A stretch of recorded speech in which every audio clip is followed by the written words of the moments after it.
As a freelance voiceover artist, this is how I analyze and process whenever I get an email inquiring about my services, and this is how I find out if they are legitimate clients or scammers. Sure, you can read a lot about red flags, and by all means, those are mostly correct. But what I'm about to show you is how I tread the dangerous waters of the open sea of freelancing. Hi, my name is Heidi, aka the Voice of Chief, and I've had my fair share of hits and misses when it came to filtering the legitimate clients and the scammers who are just wasting my time for whatever reason I don't know. In the next scene, I'll be showing you how I managed through this client who reached out to me until I was absolutely sure that I was dealing with a scammer. If ever you find this video useful, I'd appreciate you dropping a like or let me know what you thought in the comment section.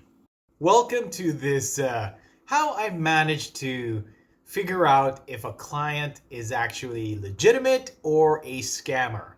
Now I'm going to be showing you my screen. I'm going to be sharing with you like how I navigate through these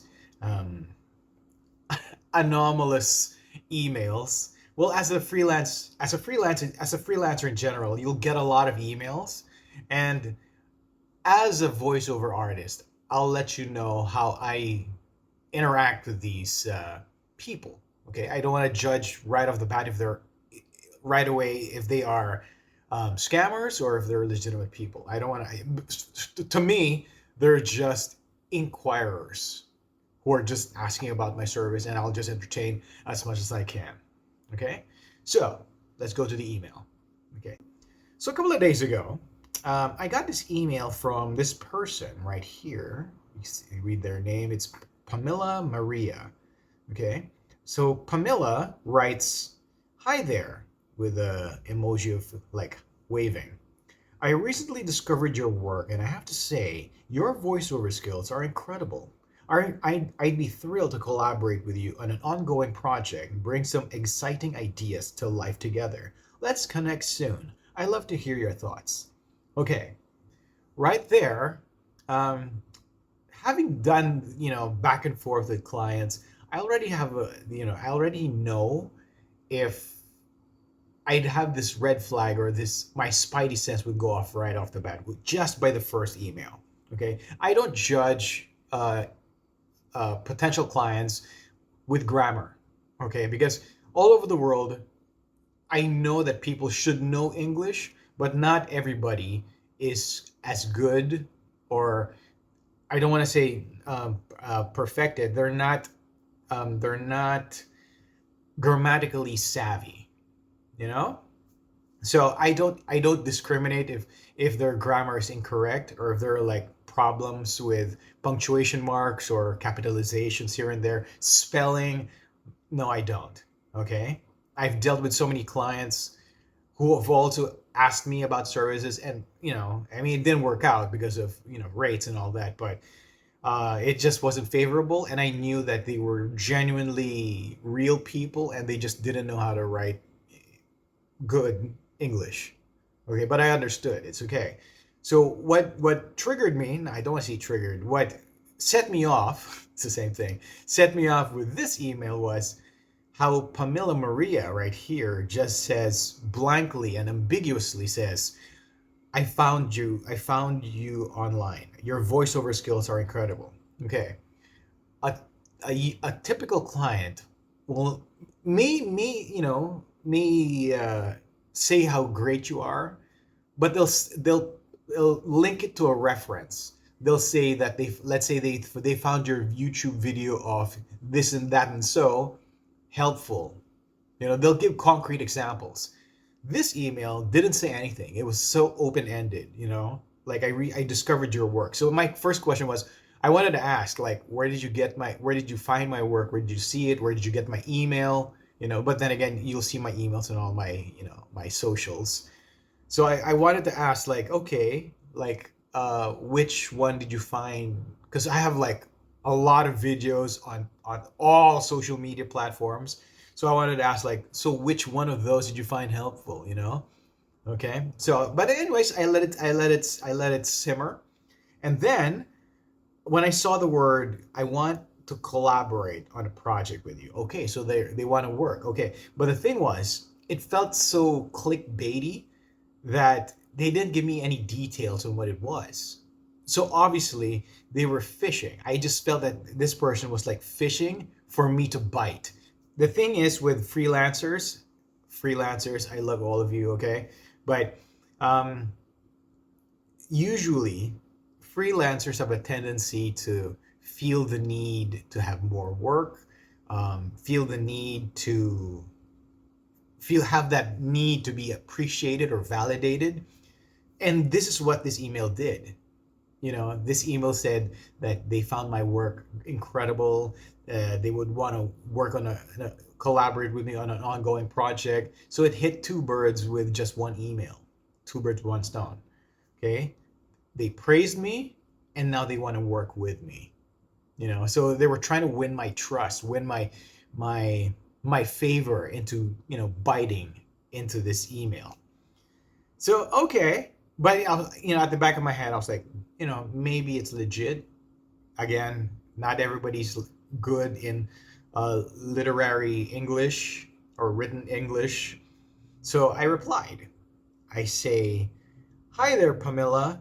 Great to hear from you, and thank you for your kind words. About collaborating, what do you have in mind?" Because a lot of voiceovers, especially like uh, up and coming new voice actors, they would like to do these collabs, what we call, where, like, if you check my other videos, I have a lot of collaborations with other people where I would ask them to like voice this, and then I put a project together, so this person and myself would like voice a character or try to do our best impressions of a character in this clip, and that would be us like playing around, having fun. So normally that's the word that we would use. We would want to collaborate.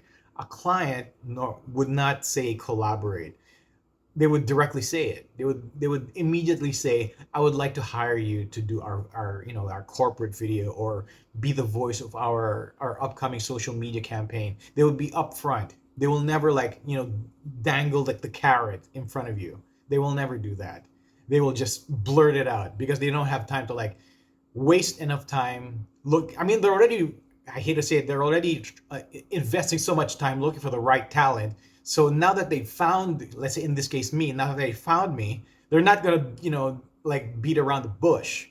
They're gonna like really tell me like, okay, this is the project, this is what we're gonna do. They may not say how much and how long it's gonna go for, but they're gonna say, "Are you interested? Because we have a problem. We think you're the solution. Can you help us?" It's that straightforward. It's not like, "Oh, we have a project, dot, dot, dot," and then them waiting for me to bite. It doesn't work that way. Okay. So, anyways, I do bite. Okay. And then, so it takes them like less than 2 hours to reply. So I guess so now this person's like, okay, so this is a legitimate, this email is working now that this person, me, replied. So now they're going to do their investigative work on me. Okay. So they say, "Hello, thanks for getting back regarding your interest on this." So now I'm interested because I emailed back, right? "I work as an outsourcing manager in partnership with Language Line Solutions, a trusted provider of language across services since 1982. More about us here."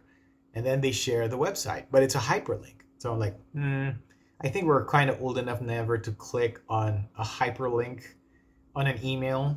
So might as well just, type the hyperlink on your URL. Yeah, wherever on a new browser, and then look for it yourself rather than click on a link, because there are a lot of like phishing links. So I'm like, okay, so languageline.com. Okay, so I kept that in mind. Next, "We are currently preparing an audiobook project in the field of meditation, and we are seeking a skilled voiceover artist to narrate the manuscript. The script is in English, approximately 38,837 words, around 130 pages." Okay, so judging by that, okay, now they're giving me details. It's a big project, like almost 40,000 words. So you're looking at roughly depending on your pace, you're looking at around, I'm just throwing a ballpark figure here, probably around 5 to 10 hours of recorded of recording. That's not raw. That's finished recording. So that's a lot. Okay. And then now they get into the details of the price. Okay. The project budget is 4,550 negotiable, calculated at $35 per page. We require high quality audio recordings using professional equipment with a turnaround time of 5 to 7 days, which is, pretty okay, more or less, for a completed narration. If this opportunity aligns with your expertise, I would be happy to share a sample passage from the manuscript along with the additional project details. Okay, so now that they've given me something to work with, because obviously since I replied, now they did their work on me. So now it's time for me to do some work on the person, right? So now that I have references, like such as outsourcing manager, language line solutions, the website. So at this point, see, here's the thing. If you're like, don't get mad, okay? If you're like desperate for work and you see this big opportunity and they chose you because they fed your ego, you're gonna be like, yes, I got something. I got a big bite. This is like a big win for me. Let your emotions die down and think. Okay? Not that I'm saying it's not real right away. Do do some research first. Okay? So after that, so I saw everything that I needed: outsourcing manager, language line solutions. Because one, I didn't know what language line is, so I'm assuming it's a casting site, okay, or a client that is involved in audiobook narration. So obviously, go to Google, right? So you type in here language line, okay. Obviously, I typed, because this is what I do. This is what I would normally do. I would type the client name that they say they're from, and then I would type scam, okay. So language line scam, okay. So just let Google help you out. Obviously, with all this new AI stuff, I don't go there yet. I go for, what people write about. Okay. Okay. You might see a lot of people, like, obviously, since language seems to be a legitimate client or legitimate business, there might be some people saying that the business is a scam. That's fine. Okay. What you're trying to find out is the person who's trying to reach you a scammer? Okay, we're not going for the entity itself. Okay, so I came up on this one. I'm like, how to stop scammers using language line, and I saw it's on LinkedIn. So I'm like, I mean, I clicked on the others, but obviously since this was at the top of the search, so I clicked on it. But I also looked at the others. But just to save time, I'm just gonna click on this first one, and voila, it brought me to the actual company. Obviously, I can see it's already a legitimate business.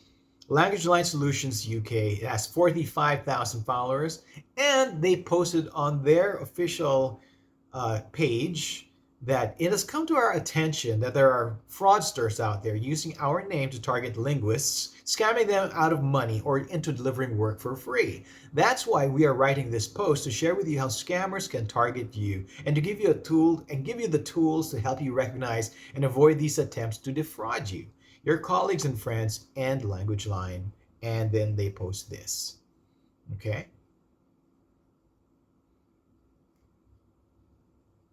So they post a lot of slides. Okay, so I mean, I'm not gonna read it all. I'll read some. Okay, so obviously they have like the opening page. I'm like, okay, all right. I need to. I mean, I'm trying to hurry it up here. So I want to know what are their red flags. I mean, it's already a red flag that the actual client is saying that they're fraudsters. Okay, and then so I read it all, and then at number one, they're gonna be like, at Language Line, we never contact you via social media or WhatsApp. Okay, so this person reached me. That doesn't count. Okay, then they go to number two. All email communication is via the Language Line domain. And they're saying if you're receiving an email that claims to be from us but uses Hotmail, Gmail, then safely delete it. Ding, ding, ding. So I already had a catch. I had a basket winning shot right there. Okay. All our colleagues would reach out from one of our two language line domains.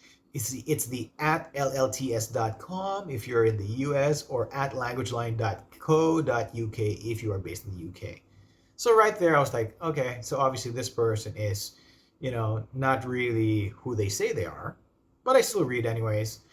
Yes, we may sometimes call you, but only so they give more details on, some, just in case someone, emails, even if it's the domain that they use, they're saying that they're going to call first. Okay, which is great. Okay. Uh, I think this is across the board for all scammers. I mean, if you're unsure of who you're talking to, clients will never ask you to pay for anything, whatever it is. Okay, they're not gonna ask you like, could you pay for like the security deposit of this so we can deposit the fee to you? Never. Okay, you'll never see any business asking you to pay anything. You're the service provider, never pay anything. Okay. And lastly, and I think, if you're really doubtful of whoever you're talking to, always try to see if you can, let's say it's ABC company, go to that website, and then on that website you'll always find the contact us. Go to the contact us, look for like, like their HR or the recruitment department. Check if this person who is emailing you, in this case I am looking at Pamela Maria.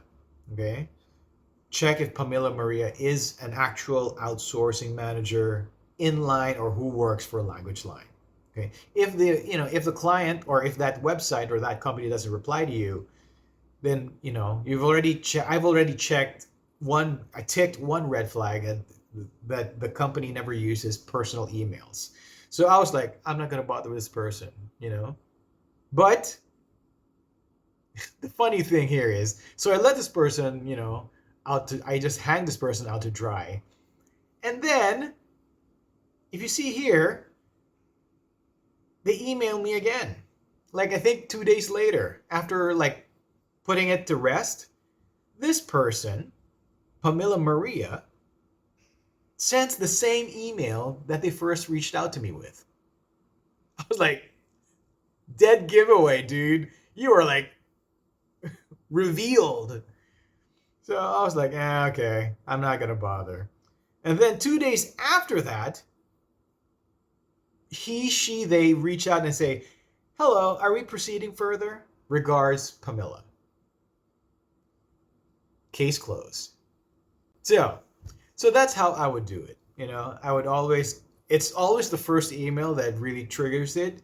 And then what they say to you, whatever information they tell you, you can just use that to do research. So in this case, the clients, they're just claiming that they're from Language Line. Then I would type Language Line scam, or let's say ABC company scam, and then do your research. Okay, if you're not sure, those are the things.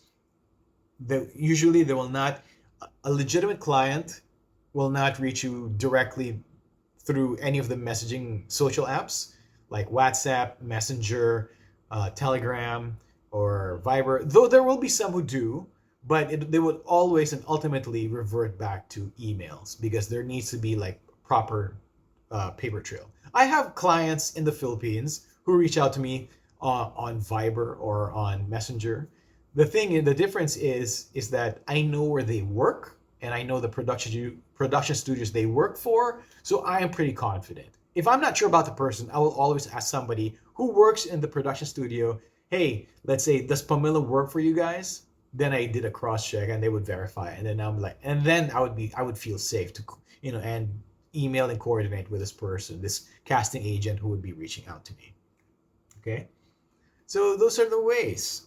So one, the client will not reach out to you social media messengers. If they do, there could be special cases that they do. In the Philippines, there are a lot of production studios who do, or clients who do. Again, go back to the last one, which is check, are they legit people? The second one is if they email, There will be some clients who email you using their personal emails. Again, always go to the last step, check if they really work for that place. And then third, check the company website. And obviously, let's say it's a new scam, nobody knows about it. Again, always go back to the last step, check with the actual client. Okay, so that's how you really find out. Okay, and again, don't give any vital information or cash until you are absolutely sure. Because in my company, we have like security checks. We need to make sure that the people that we are working for are legitimate voiceover artists, that that's their business. So we need a way to verify that they are actual people. So not everybody who's like asking for validation or for valid IDs are also fraudsters. No. In the UAE, a lot of companies need to verify the identity of the supplier that they're going to be working with. So it's natural that they ask for your passport, they ask for your visa, they ask for a lot of stuff, your phone number, probably your bank details for the transfer. So, but then again, of course, be careful. Again, it always comes down to the last step, which is verify if that company is legit or if that company has a representative of that person who's trying to reach out and work with you. Okay? So, lastly, don't close your doors on anybody who's trying to reach out to you until you do your final check. Okay? Not everyone who is trying to reach out to you and commits all of these red flags, wrong spelling, wrong grammar, using personal emails, trying to reach you on social media, they're not immediately makes them a scammer. No. I've had a handful or two handfuls of clients who did that and they are legit. Okay, it's all about doing your cross check, your final cross check, which is again check with the company. Only then should you be totally invested and feel confident to work with this person. I hope this helps and good luck out there. Take care.